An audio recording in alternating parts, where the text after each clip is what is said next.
Xavier Oran, bonjour. Bonjour Stéphanie. Tu es délégué général de Mobiliance, Absolument. le syndicat des métiers de la prévente automobile. Mobiliance représente 180 000 entreprises, 600 000 actifs, 24 métiers. Merci de nous accueillir sur le stand de Mobiliance au Mondial de l'Auto. Le Mondial de l'Auto est de retour et ça fait plaisir.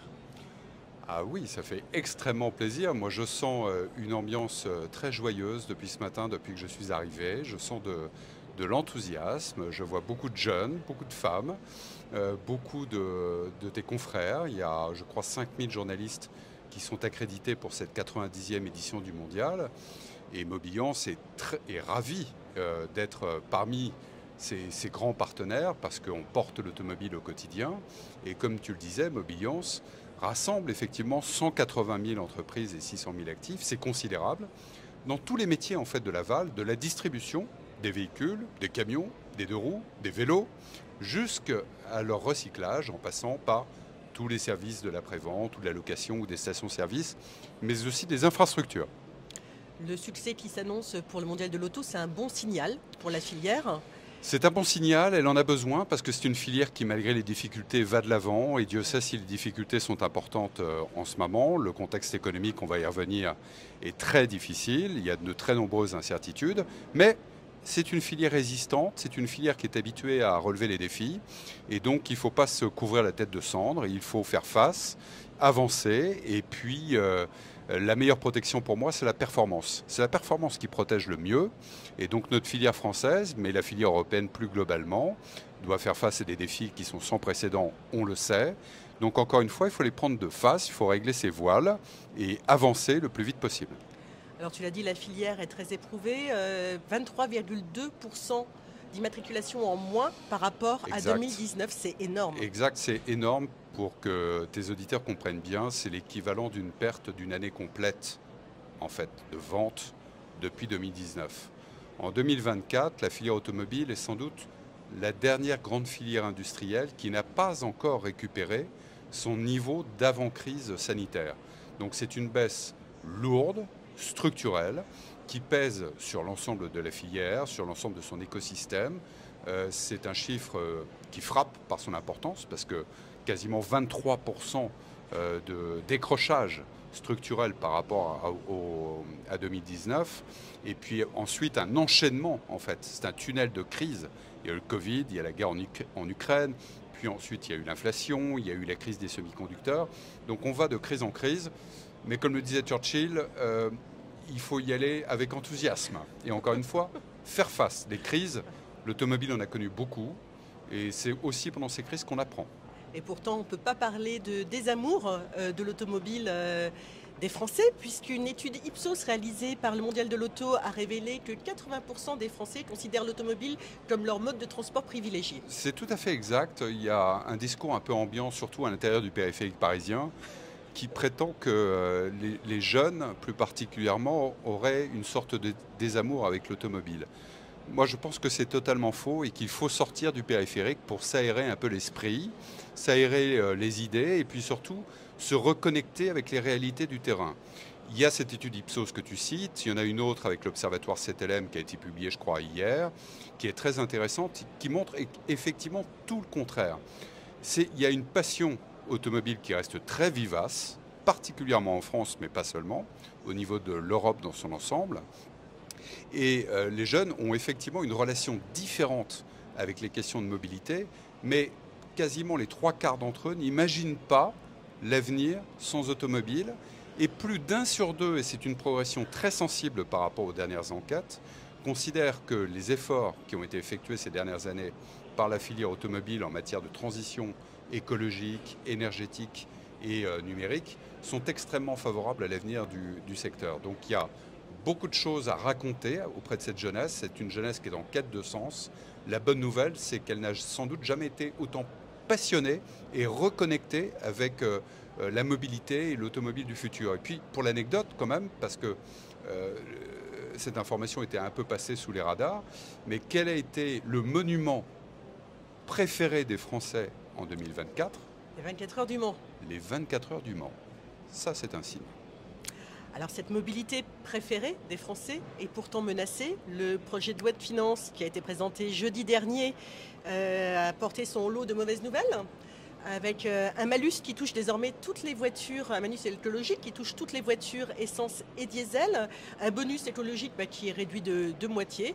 Luc Châtel parle d'impôt sur l'automobiliste. Luc Châtel, le président de la PFA, a parfaitement raison et nous le rejoignons totalement au niveau de Mobiliance. Ce sont ni plus ni moins des impôts déguisés. Mais après l'aggravation déjà très substantielle des malus en 2023 et en 2024, la trajectoire qui nous est proposée pour l'instant, dans le cadre du projet de loi de finances 2025, nourrit, me semble-t-il, une instabilité chronique des dispositifs de régulation du marché et risque, en effet, tu as raison, de nous mener à un point de rupture. Et je ne crois pas que ce soit aux Français qui travaillent, qui ont besoin de leur voiture tous les jours, pas plus d'ailleurs qu'aux entreprises, d'être un peu les variables d'ajustement de finances publiques dégradées au travers d'impôts déguisés. Alors tu parles d'instabilité, les règles ont changé quand même 15 fois en 5 ans. C'est surréaliste. Oui, oui, totalement. Comment amener de la confiance, de la stabilité, de la lisibilité à un marché lorsque les règles, tu viens de le dire, et j'appuie cette information, ont changé plus de 15 fois en 5 ans, et que le malus lui-même change tous les ans par définition dans le cadre du projet de loi de finances. Et puis il y a le pouvoir réglementaire, puisqu'il y a des textes que nous attendons, notamment sur les véhicules de fonction électrique, qui est très important. Quand on parle de véhicules de fonction, ce ne sont pas forcément des grosses voitures comme on le caricature souvent, ce sont des voitures qui sont utilisées par des salariés, des commerciaux, et qui en ont besoin tous les jours pour tout simplement les travailler. C'est 1 million de personnes. Alors ce malus écologique, c'est quand même une première, touche maintenant également les petites citadines. Alors, on va prendre pour exemple la Peugeot 208, le malus qui passe de 900 € à 1500 €.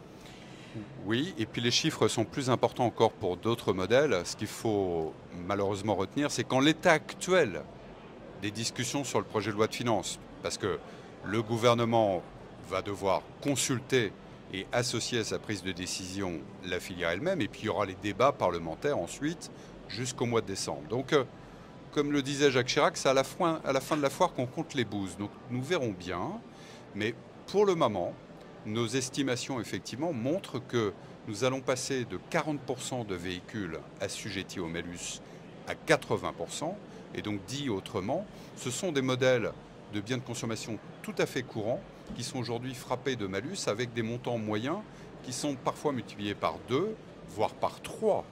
Et puis, il ne faut pas oublier les véhicules utilitaires légers, c'est-à-dire tous ceux dont les entrepreneurs ont besoin pour là encore travailler.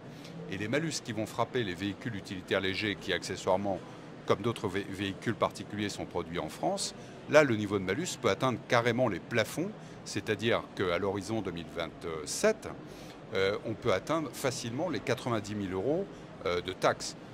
Je veux dire, là, on est sur une trajectoire qui a perdu prise avec le réel, qui va venir perturber, déréguler un peu plus un marché qui est, comme je disais tout à l'heure, en pleine mutation. Donc il faut aborder les choses avec beaucoup plus de raison, beaucoup plus d'équilibre. Sinon, ça va conduire à un point de rupture, voire à des incompréhensions tellement fortes que cela pourrait conduire à des contestations sociales potentiellement très violentes. Donc je suis très inquiet sur la manière dont le gouvernement a prévu pour l'instant de surfiscaliser, voire de rentrer dans une trajectoire d'hyperfiscalisation du produit automobile, alors que Stéphanie, je te le rappelle, non seulement on est champion en termes de prélèvements obligatoires en Europe, il y a le poids de notre dette qui contraint toutes les politiques publiques, mais nous sommes malheureusement, et nous en serions bien passés, numéro 1 en termes de taxation automobile dans toute l'Europe. C'est donc tout à fait inédit. Ce malus écologique va avoir des conséquences graves, mais une première qui est totalement paradoxale, ça va être une conséquence environnementale puisque les Français vont garder leurs véhicules. Des véhicules, il faut rappeler quand même que le parc automobile français a 13 ans, ce qui est énorme. Stéphanie, tu as tout à fait raison parce que le premier effet pervers finalement de toutes ces annonces qui ne sont pas forcément coordonnées viennent entretenir une confusion générale sur le marché. Les Français et les entreprises d'ailleurs sont déjà relativement un peu désemparés par rapport à un maquis réglementaire et fiscal avec des aides, des malus qui changent tout le temps, on le disait à l'instant. Donc c'est une fabrique non seulement d'instabilité, mais surtout d'attentisme. Donc le marché, on le voit, est totalement bloqué pour l'instant. On est dans une ambiance particulièrement morose, très difficile au niveau des prises de commandes, au niveau des ventes, ce qui entraîne évidemment des conséquences en cascade sur l'ensemble de l'écosystème. Mais le premier effet contre-productif, tu as parfaitement raison, c'est cet attentisme et donc ce vieillissement du parc. Les gens, tout simplement, vont attendre de voir comment le marché va s'éclaircir, quels seront les fiscalités, les règlements applicables à partir du 1er janvier. Donc on peut assister à des phénomènes très paradoxaux. D'une part, peut-être un effet d'aubaine avant la fin de cette année parce que les Français voudront profiter de niveaux de bonus encore un peu favorables avant qu'ils ne diminuent en janvier 2025. Et puis vont peut-être accélérer quelques prises de commandes pour éviter d'être rattrapés par des malus extrêmement sévères. Donc ça peut créer peut-être un effet d'aubaine, mais très relatif, ça serait très artificiel. Et surtout, ça nous permettrait encore moins d'aborder le marché 2025, qui est un marché décisif, dans des bonnes conditions économiques et sociales. Donc oui, je crains que le parc ne continue de vieillir, et d'ailleurs on voit bien dans les chiffres que les segments au niveau du véhicule d'occasion sont extrêmement dynamiques, restent encore en tout cas dynamiques. Le marché du véhicule d'occasion est le miroir un peu inversé du véhicule neuf, ça c'est pas une nouveauté, mais ce qui est intéressant de noter, c'est que le segment des véhicules de plus de 15 ans reste très élevé. Alors, tu parlais de janvier 2025. Janvier 2025, c'est l'entrée en vigueur des normes CAF Oui, qui encadrent les émissions de CO2 oui. et qui prévoient de très lourdes amendes qui pourraient s'élever à des centaines de millions d'euros pour les constructeurs automobiles qui ne les respecteraient pas. C'est une double peine parce qu'il y a le niveau national avec les malus, on vient d'en parler, mais il y a le niveau européen qui vient compléter le contexte dont on parlait tous les deux. Et effectivement, cette réglementation, dite CAFE, prévoit qu'à partir du 1er janvier 2025, les constructeurs automobiles devront abaisser de 15% leurs émissions de CO2 par rapport à 2021.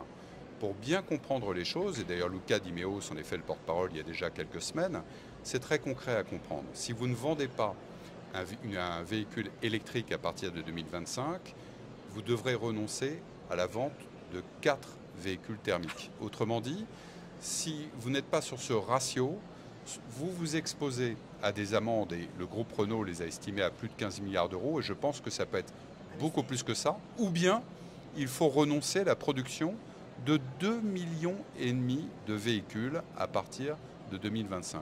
C'est une bombe à fragmentation qui est aujourd'hui sur la table, malheureusement au niveau européen. Donc les négociations doivent à la fois se mener au niveau national, mais également, et c'est décisif, au niveau européen. Alors, on a l'impression que les constructeurs sont pris en étau en fait entre les normes de plus en plus strictes Oui. de Bruxelles et l'arrivée massive des constructeurs chinois, comme on peut le voir sur le mondial de l'auto, des constructeurs chinois qui ne répercutent pas les surtaxes douanières. Bien sûr. Tu as raison de le souligner parce que pour compléter le tableau, l'intensification de la concurrence au niveau mondial est très forte. Je crois qu'il faut rappeler que notre filière automobile, avec les échéances qui ont été posées par les autorités européennes pour 2035, mais on a parlé de 2025, donc on voit que le mur réglementaire est effectivement très proche pour la filière automobile, mais pour les clients de cette filière automobile. C'est la totalité de cet écosystème qui est prise en étau, comme tu le disais à l'instant. Mais la transformation, elle se distingue à la fois par son intensité, par son amplitude et par sa vitesse. Et dans cette compétition qui est extrêmement pressante, les Chinois continuent à avancer. Ce ne sont pas les barrières douanières qui effectivement ont été mises en place qui arrêteront la stratégie, je dirais, assez implacable qui a été menée de manière offensive par la Chine. Les Chinois sont des compétiteurs absolument hors pair, donc il va falloir décider de rentrer dans cette compétition parce qu'ils prendront des parts de marché. Aujourd'hui, leur part de marché en Europe est aux alentours de 3%, mais à ce rythme-là, ils atteindront très rapidement les 10%. Atteindre 10% du marché européen d'ici 2030, qu'est-ce que ça veut dire? Ça veut dire une commercialisation d'1,5 million de véhicules sur notre continent européen. Donc il y aura aussi des questions de guerre des prix, il y aura des sujets d'adaptation de l'appareil productif au niveau européen. Donc on voit qu'on va au-devant de difficultés, d'enjeux très difficiles qu'il va falloir piloter dans les toutes prochaines années avec des conséquences en cascade sur le plan économique et sur le plan social. Avec des pieds plombés. Absolument, je le crains parce que pour faire une course, il vaut mieux être léger, il faut être agile, il faut être compétitif. Donc moins l'Europe mettra en place une politique industrielle, une politique de compétitivité en place, plus on sera en retard par rapport à l'intensification de la concurrence américaine ou asiatique. Alors le nouveau ministre délégué au transport, François Durovray, a annoncé le retour du leasing social. Est-ce qu'on doit s'en réjouir après ce qui s'est passé avec le premier, c'est-à-dire le non-paiement, en tous les cas le paiement très fortement différé des concessionnaires et agents? Que le gouvernement réfléchisse à des dispositifs d'accompagnement, oui bien sûr, mais quand il y réfléchit, encore faut-il qu'il fasse correctement ses études d'impact d'abord, et puis les évaluations, en faisant des évaluations partagées avec les acteurs de la filière. Le leasing social sur le papier est une bonne idée. Dans l'exécution, ça a été une véritable catastrophe, je n'hésite pas à le dire, parce que ça a été une usine à perte, à la fois pour l'État qui a dépensé en quelques mois à peine 650 millions d'euros sur une enveloppe totale d'1,5 milliard l'année dernière. Donc il y a eu un effet d'aubaine qui a été effectivement très important, mais avec un effet de volume en fait très limité, parce que au total, ça en a fait 50 000 voitures. Alors oui, ce sont 50 000 voitures, mais ce n'est pas ça qui modifie en profondeur un marché, et notamment le parc en tant que tel, et qui le fait avancer sur la trajectoire de la décarbonation. Alors oui, ça facilite l'accès à la mobilité, ça la démocratise, mais à quel prix? Parce qu'à la fin des fins, il y a bien un payeur, et donc un transfert des risques, en l'occurrence sur les réseaux de distribution, qui non seulement ont fait les avances de trésorerie de manière très significative, avec des retards de remboursement tout à fait anormaux de la part de l'État, ça c'est le premier point. Mais le deuxième, c'est qu'il faudra gérer demain, piloter les valeurs résiduelles une fois que les véhicules reviendront au terme du bail qui a été mis en place dans le cadre du leasing social. Et c'est à ce moment-là que je crains qu'on prenne toute la mesure de risques qui ont été très mal anticipés au niveau des autorités publiques. Donc j'ai entendu le ministre des Transports indiquer que le leasing social serait reconduit, très bien, mais j'observe que pour l'instant, les informations dont il dispose ne sont pas exactes, et il fera partie des personnes que nous devrons rencontrer sur un plan technique dans les tout prochains jours pour ajuster les dispositifs qui seront les mieux adaptés, à la fois pour l'État, pour la filière et pour les clients, pour l'année 2025. Mais en l'état actuel des choses, la position de Mobiliance est très claire, ça sera non à la reconduction d'un leasing social tel que nous l'avons connu en 2024. Le bonus écologique a été supprimé l'année dernière pour les personnes morales. Est-ce qu'il ne serait pas judicieux de le réinstaurer? Bien sûr que ça serait judicieux de le réinstaurer, parce que les personnes morales apportent des gros volumes sur le plan des véhicules neufs, et notamment les véhicules neufs électriques. Donc si on veut verdir les flottes d'une part, et d'autre part créer, en tout cas générer un marché de l'occasion électrique de manière plus massive qu'il existe aujourd'hui, parce que les véhicules d'occasion électrique, c'est 2% aujourd'hui des transactions de véhicules d'occasion. Donc il faut faire plus que des efforts pour faire en sorte que ces véhicules d'occasion électrique soient déjà disponibles et accessibles au plus grand nombre. Donc la suppression du bonus pour les personnes morales l'année dernière est un très mauvais signal transmis au marché, parce que ce n'est pas cohérent avec les objectifs de verdissement du parc et d'accès, de démocratisation de véhicules d'occasion électrique, encore une fois, pour le plus grand nombre. Je crains que l'état de nos finances publiques ne permette pas, en tout cas en l'état actuel des choses, de rétablir un bonus pour les personnes morales, mais en tout cas, ça fera partie des sujets de discussion au cours des prochains jours, et puis ça rentrera, je l'imagine, dans les débats parlementaires au cours des prochaines semaines. Donc nous verrons bien, il faut rester prudent par rapport aux hypothèses, mais on ne peut pas faire fi, hélas, de l'état de dégradation très avancé de nos finances publiques. Ce jeudi, vous allez annoncer chez Mobiliance l'arrivée d'un 24e métier. Absolument, Stéphanie. Donc ce sont les véhicules sans permis. Ce sont les véhicules intermédiaires. Depuis quelques années, Mobiliance est fondamentalement tournée à la fois vers l'innovation, mais plus généralement à une stratégie d'ouverture à l'égard des secteurs d'activité qui sont en émergence. Il y a des nouveaux métiers qui sont en train d'arriver dans la filière, le remanufacturing, le rétrofit, les installateurs de bornes de recharge. Ce sont les 3 derniers métiers que nous avons le privilège d'intégrer dans la galaxie Mobiliance. Mais il faut continuer à avancer et je vois qu'il y a un marché naissant au niveau des véhicules intermédiaires. Luca Di Meo, encore lui, décidément, on a parlé il n'y a pas si longtemps, parce qu'il faut lancer une réflexion, et d'ailleurs d'ampleur européenne, sur le poids, la taille, la fluidité du trafic, et donc l'adaptation, là encore, d'une nouvelle offre. Eh bien, ces véhicules intermédiaires, on va s'en occuper chez Mobiliance et constituer autour de nous un écosystème nouveau qui comptera les entreprises les mieux positionnées en France pour construire une nouvelle offre et réfléchir avec eux à l'évolution de la réglementation et peut-être aux aides dont on aura besoin pour faire émerger des nouveaux acteurs et créer de l'emploi en France. Nous, notre moteur chez Mobiliance, c'est le Made in France, c'est le commerce en France et c'est être le plus connecté possible par rapport aux attentes des clients et l'évolution de la société de manière générale. Cette mobilité a le vent en poupe, elle touche toutes les tranches d'âge. Et elle n'est pas seulement citadine, j'en veux pour preuve la croisière verte, qui va partir ce jeudi également, du mondial de l'auto. Quel beau signal. Voilà, quel beau signal pour célébrer le centenaire de la croisière noire. Donc l'équipe de la croisière verte va effectuer 14 000 km, je crois. 14 000 km, je trouve ça fantastique. De Ouarzazate au Cap. Je trouve ça fantastique parce que ça incarne bien ce qu'est l'automobile. L'automobile, c'est une odyssée, c'est une aventure. C'est le sens du progrès qui ne s'arrête jamais. Ce sont des pionniers, ce sont des nouvelles routes. Il faut toujours repousser plus loin les frontières. Et donc je fais un clin d'œil, si tu me le permets, à mon ami très cher qui est Henri Citroën. Parce que c'est le petit-fils de la marque éponyme. Il supporte cette histoire de manière absolument remarquable.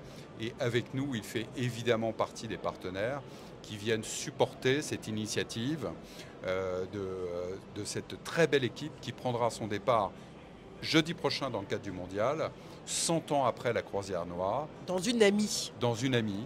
Donc, encore une fois, un petit véhicule, on venait de parler à l'instant des véhicules intermédiaires, et donc ils feront une nouvelle odyssée, et évidemment on est derrière, parce que dès qu'il y a une aventure et un récit positif qu'il faut proposer à notre jeunesse, aux Français, au continent africain, eh bien Mobiliance sera là, et encore une fois je trouve que c'est une initiative tout à fait remarquable. Donc bravo à cette croisière verte, bravo à Citroën, à Henri.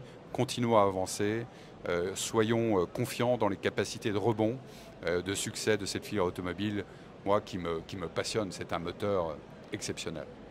Merci beaucoup Xavier. Merci Stéphanie.